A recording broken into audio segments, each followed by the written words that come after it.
Hello friends, welcome to Untitled cooking.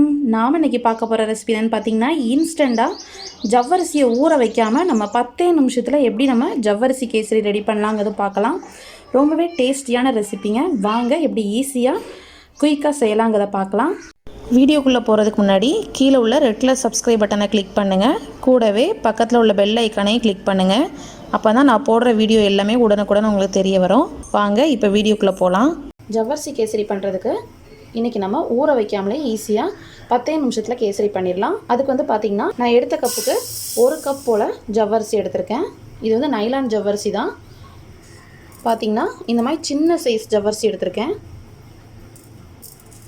First இதை கடாயில் போட்டு லைட்டாக வறுத்துக்கோங்க. 2 நிமிஷம் நல்லா வறுத்ததும் உங்களுக்கு பார்த்திங்கன்னா நல்லா நம்மளுக்கு ஜவ்வரிசி நல்லா பொரிஞ்சு வரும். அது வரைக்கும் நல்லா வறுத்துக்கலாம். பாருங்கள், ஜவ்வரிசி நல்லா நம்மளுக்கு பொரிஞ்சு வருது. இப்போ இது எல்லா ஜவ்வரிசியும் நல்லா பொரியணும். இந்த மாதிரி நம்ம வறுத்து செய்யும்போது ஜவ்வரிசியை வந்து நம்ம ஊற வைக்க வேண்டாம். நார்மலாக நம்ம ஜவ்வரிசி வச்சு எதாவது பண்ணோனாலே நம்ம வந்து ஒரு நைட்டு ஃபுல்லாக ஒரு ஊற வைக்கணும், அல்லது ஒரு 5லேருந்து 6 மணி நேரமாக நல்லா ஊற வைக்கணும். அப்போ தான் நம்ம ஜவ்வரிசி நல்லா சீக்கிரம் குக் ஆகும். ஆனால் இந்த மாதிரி பண்ணுறப்ப உங்களுக்கு ஜவ்வரிசி வந்து பார்த்திங்கன்னா 2 நிமிஷத்தில் நல்லா ஈஸியாக நல்லா சாஃப்டாக ஆயிரும். இப்போ பாருங்கள், ஓரளவுக்கு நல்லா பொரிஞ்சிருச்சு. இதை பார்க்குறப்பே உங்களுக்கு தெரியும், நல்லா ஒரு பொரி மாதிரி இருக்குங்க. இதே நம்ம அப்படியே எடுத்து கூட சாப்பிட்லாம். ரொம்ப நல்லாயிருக்கும், நல்லா கிறிஸ்பியாக இருக்கும். இப்போ நல்லா பொரிஞ்சிருச்சு. இப்போ இதை வேறு ஒரு பிளேட்டுக்கு மாற்றிடலாம். இப்போ அதே கடாயில் ஒரு 2 டீஸ்பூன் போல் நெய் சேர்த்துக்கோங்க. நெய் நல்லா சூடானதும் கொஞ்சமாக நம்ம முந்திரி சேர்த்துக்கலாம். இப்போ இந்த முந்திரி சேர்த்து லைட்டாக கலர் சேஞ்ச் ஆகிற வரைக்கும் வறுத்து எடுத்துக்கோங்க. பாருங்கள், முந்திரி நம்மளுக்கு வந்து கொஞ்சம் கலர் சேஞ்ச் ஆக ஆரம்பிச்சிருச்சு. இந்த ஸ்டேஜில் இதை எடுத்துடலாம். இதுக்கு மேலே விட்டோன்னா ரொம்ப கலர் சேஞ்ச் ஆயிரும். இப்போ இதே நெய்யில் நம்ம தண்ணி சேர்த்துடலாம். நான் வந்து 1 கப் ஜவ்வரிசிக்கு 3 கப் போல் தண்ணி சேர்த்துக்கோங்க. இப்போ அந்த தண்ணியிலே கொஞ்சமாக ஃபுட் கலர் சேர்த்துக்கலாம். நீங்கள் ஃபுட் கலர் சேர்க்காம கூட செய்யலாம். நான் இன்றைக்கி வந்து இதில் லெமன் எல்லோ ஃபுட் கலர் இருக்கேன். இப்போ இதெல்லாம் சேர்த்து நல்லா மிக்ஸ் பண்ணிக்கோங்க. இப்போ அந்த தண்ணி நல்லா கொதி வரட்டும். நீங்கள் ஃபுட் கலர் வேண்டாம்னு நினச்சிங்கன்னா நீங்கள் இதுக்கு பதிலாக நீங்கள் சாஃப்ரான் கூட சேர்த்துக்கலாம். இல்லைனா நீங்கள் மஞ்சள் தூள் கூட சேர்த்துக்கோங்க.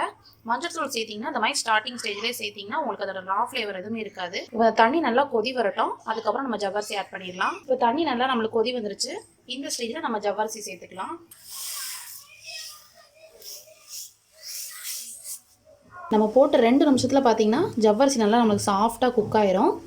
இந்த தண்ணி நல்லா அப்சர்வ் பண்ணிடும். பாருங்கள், நம்ம கலரே ரொம்ப நல்லாயிருக்கும். இப்போ இது ஒரு 2 நிமிஷம் நல்லா குக் ஆகட்டும்.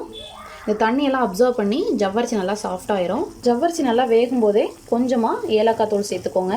இதெல்லாம் சேர்த்து நல்லா மிக்ஸ் பண்ணிடலாம். நம்ம கேசரினாலே நார்மலாக நம்ம ரவா கேசரி தான் பண்ணுவோம். ஜவ்வரிசி கேசரி வந்து பார்த்திங்கன்னா ரொம்பவே சூப்பராக இருக்குங்க. ஆனால் நிறைய பேருக்கு வந்து இதை ப்ராப்பராக செய்ய தெரியாது. எல்லாருமே வந்து ஊற வச்சு செய்வாங்க. அது நமக்கு டைம் ரொம்ப வேஸ்ட் ஆகும். ஆனால் இந்த மெத்தடில் நீங்கள் செஞ்சிங்கன்னா 10 மினிட்ஸ்க்குள்ளே நம்மளோட ஜவ்வரிசி கேசரி சூப்பராக ரெடி பண்ணிடலாம். பாருங்கள், நம்ம 2 நிமிஷம் கூட ஆகலை. நல்லா நம்மளுக்கு திக்காக இருக்குது. இப்போ இதை பார்த்தாலே தெரியும் உங்களுக்கு, ஜவ்வரிசி நல்லா டிரான்ஸ்பரண்ட்டாக ஆகிடுச்சு. ஜவ்வரிசி நல்லா நம்மளுக்கு குக் ஆகிடுச்சு. இந்த ஸ்டேஜில் நம்ம சுகர் ஆட் பண்ணிடலாம். நம்ம வந்து 1 கப் ஜவ்வரிசி எடுத்தோம், அதுக்கு 1/2 கப் போல் சுகர் சேர்த்தா போதும். சுகர் சேர்த்ததும் நம்ம நல்லா மெல்ட் ஆகும். சுகர் இன்னும் கொஞ்சம் அதிகம் வேணும்னு நினச்சிங்கன்னா கூட கொஞ்சம் சேர்த்துக்கலாம். இப்போ சுகர் நல்லா மெல்ட் ஆகி மறுபடியும் நம்மளுக்கு நல்லா திக்காக ஆரம்பிக்கும். அது வரைக்கும் நல்லா மிக்ஸ் பண்ணிக்கோங்க. இப்போ பாருங்கள், நம்மளுக்கு சுகர்லாம் சேர்த்து நல்லா திக்காக ஆரம்பிச்சிருச்சு. இந்த ஸ்டேஜில் நம்ம ஏற்கனவே வறுத்து வச்சுருந்தோம்ல முந்திரி, அதை சேர்த்துடலாம். நான் இன்றைக்கி வந்து முந்திரி மட்டும் சேர்த்துருக்கேன். உங்களுக்கு தேவைப்பட்டுச்சுன்னா நீங்கள் திராட்சை, பிஸ்தா இதனால ஆட் பண்ணிக்கலாம். கொஞ்சமாக நம்ம நெய் சேர்த்துக்கோங்க. இதில் நான் ஒரு 3 டீஸ்பூன் போல் நெய் சேர்த்துருக்கேன். எல்லாம் சேர்த்து மிக்ஸ் பண்ணிடலாம்.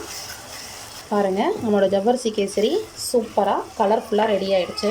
நம்ம அடுப்பை ஆஃப் பண்ணிடலாம். ரொம்பவே சூப்பரான டேஸ்டான நம்மளோட ஜவ்வரிசி கேசரி இன்ஸ்டண்ட்டாக ரெடி ஆகிடுச்சு. கண்டிப்பாக நீங்களும் இந்த ரெசிபி ட்ரை பண்ணி பாருங்கள். இந்த ரெசிபி பிடிச்சிருந்துச்சுன்னா நம்ம சேனலை லைக் பண்ணுங்கள், ஷேர் பண்ணுங்கள், சப்ஸ்கிரைப் பண்ணுங்கள். மறக்காமல் கமெண்ட் பண்ணுங்கள். தேங்க்யூ.